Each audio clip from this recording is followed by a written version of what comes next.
Hi everyone, this is video number 1 of brief sock knitting tutorials where we're going to knit this beautiful stripy sock. The sock is knitted in 2 colors and I used yarn from Drops Nord. The colors I used were color number 13 and number 1. You will also need 5 double-pointed needles to knit the sock. In today's video, we're going to cast on the double-pointed needles and knit a super elastic 1x1 rib, which will help to ensure that your sock holds shape really well and looks great on your foot. You will need at least 2 skeins of yarn to knit a pair of these socks. I'm also using needle size number 2. Knitting on double-pointed needles is very similar to knitting in a round.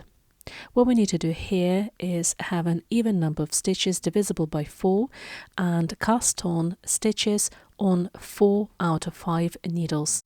I'm casting on 80 stitches for my sock, which will make it quite big. I want it to be big because I want to be able to wear the sock over other socks as another layer. However, if you want your sock to be more snugly on your foot and you don't want to wear it as an extra layer, I would recommend casting on approximately 72 stitches for UK size 6 or 68 stitches for UK size 5. So here I'm casting on 80 stitches, and that means I'm going to allocate 20 stitches on each needle. So I now have my first 20 stitches on needle number 1. Now I'm picking another needle, placing it at approximately 90 degrees against the first needle, and holding them firmly together. I'm going to continue casting on my next 20 stitches onto this second needle. I've got to hold them firmly together and tighten the yarn at the base of the needle to make sure I haven't got a big gap formed.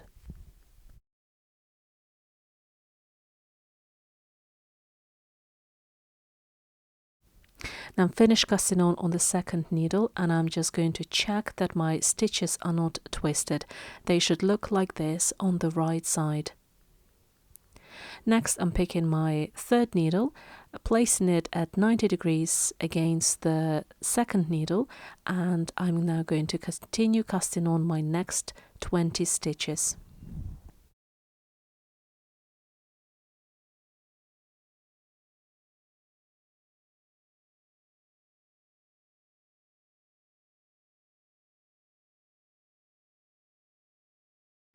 And now I'm going to complete casting on the final 20 stitches onto the fourth needle.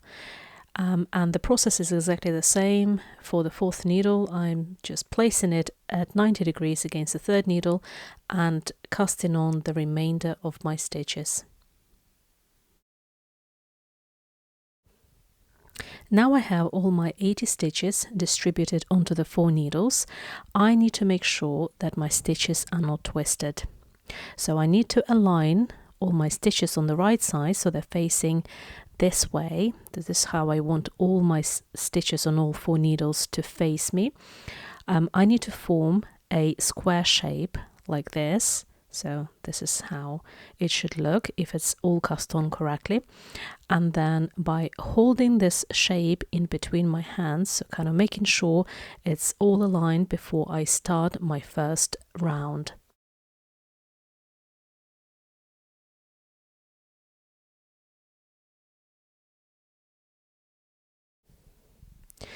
Now I'm ready to proceed knitting the 1x1 rib.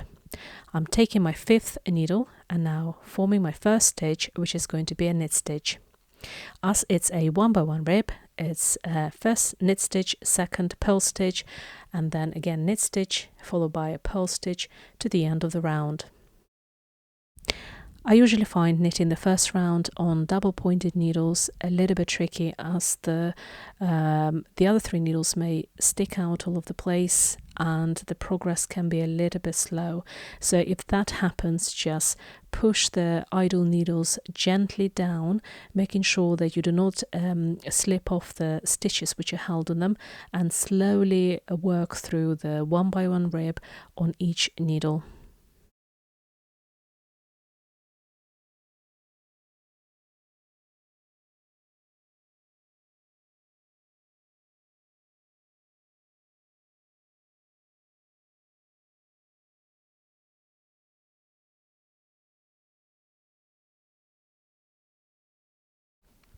Before I move on to knitting stitches on the second needle, I'm just going to double check that my stitches are still aligned and are not twisted.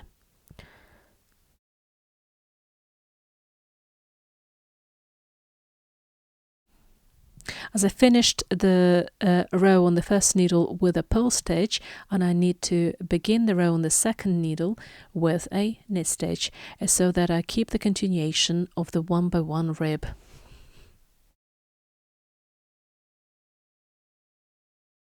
I'm now going to repeat the process by knitting the 1x1 rib on the remaining 2 needles.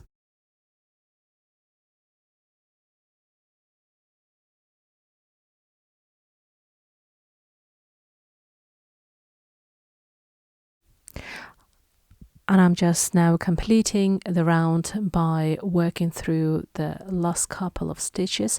I'm ending the round on a purl stitch. If you remember, my first stitch was a knit stitch and my last stitch must be a purl stitch, so that my 1x1 rib is completed.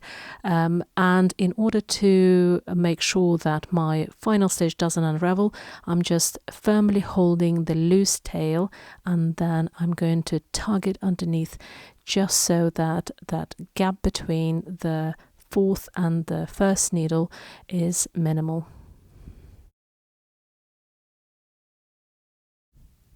In the second round, we're going to slip the knit stitches and purl the purl stitches.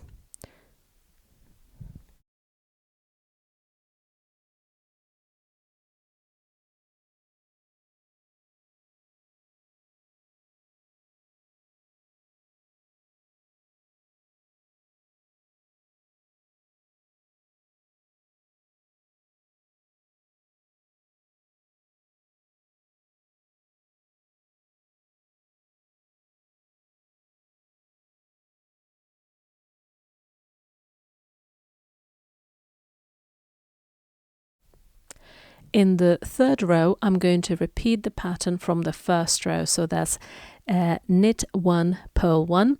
When I get to the fourth row, I'm going to repeat the pattern from the second row, which was slip the knit stitch and purl the purl stitch. And I'm going to continue until my cuff rib measures approximately 3 centimeters. So that's approximately 20 rows. It can be less or can be more for you, depends on your gauge, but also you're welcome to knit it a different length if you wish.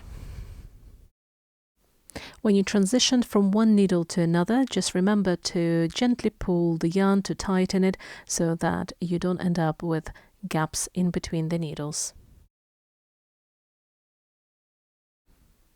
And here's what my rib looks like after knitting a few more rows. I'm going to continue knitting until it measures 3 centimeters and until I'm ready to join the different color yarn. I'll see you in the next video. Thanks for watching. Bye for now.